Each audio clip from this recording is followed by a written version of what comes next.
Success isn't random. It follows a code. Welcome to the Conant Code, where we break down the strategies, challenge the myths, and uncover the truth in 5 minutes or less. Now, let's crack the code.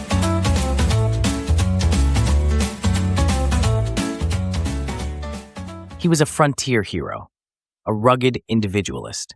Born in a cabin on the wild frontier, he was the very symbol of American grit and determination.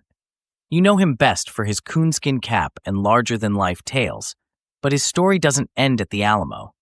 No, there's another story about him, one that doesn't get as much attention, one that's shrouded in myth and moral lessons. It's said that during his time in Congress, he made a decision that changed his life, a decision that began with a fire in Georgetown. The fire was devastating. Families lost everything. Congress acted swiftly, passing a bill to provide $20,000 in federal relief, a significant amount for the time. Among those who voted in favor of the bill was none other than Davy Crockett. That should have been the end of it, another example of a government stepping in to help its citizens in a time of need. But this is where the story takes a turn. When Crockett returned home to Tennessee, he expected the usual handshakes and backslaps. Instead, he got something very different. Enter Horatio Bunce. Now, whether or not Horatio Bunce was a real person, well, that's up for debate. But according to legend, he was a humble farmer with a sharp tongue and a deep understanding of the Constitution. He confronted Crockett and asked him a simple question. "Colonel, where in the Constitution do you find the authority to give away other people's money?"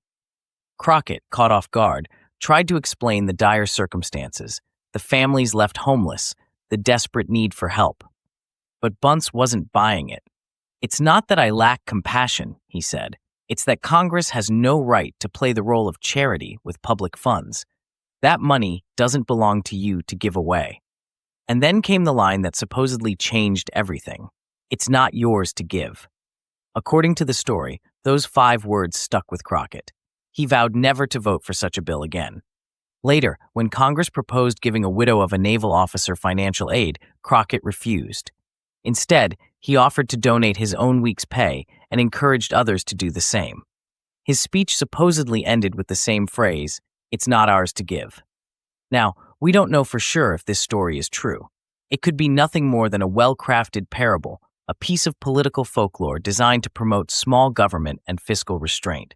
But here's what we do know. It's a story that still resonates today. Because somewhere along the line, we lost that restraint. Today, federal spending is so far beyond what Crockett or even the framers of the Constitution could have imagined that it's almost impossible to comprehend. In 2024, U.S. federal debt surpassed $33 trillion. That's more than $98,000 per American citizen. Trillions are spent on programs with little accountability. Relief efforts become political chess pieces. Politicians write blank checks, hoping to solve complex problems by throwing money at them. And how did we get here? Not with one giant leap, but through countless small steps. A bailout here, a stimulus package there, more relief funds when the next crisis hits. Each one feels justified in the moment. Each one seems like the right thing to do. But together, they've created a system that feels unsustainable.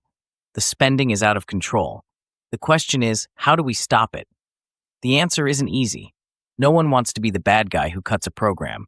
No one wants to tell people no. But here's the hard truth. When everything is a priority, nothing is. And maybe that's the real lesson in the Davy Crockett story. Not that Congress should never spend money, but that it should spend it wisely, intentionally, with clear boundaries, with accountability. Because at some point, someone has to say enough. Maybe it's not about going back to the old days of farmers and frontiersmen calling out their congressmen, but it is about remembering that every dollar comes from somewhere, from someone. And when we forget that, we risk turning good intentions into generational debt. So, was Davy Crockett's story real? Maybe, maybe not.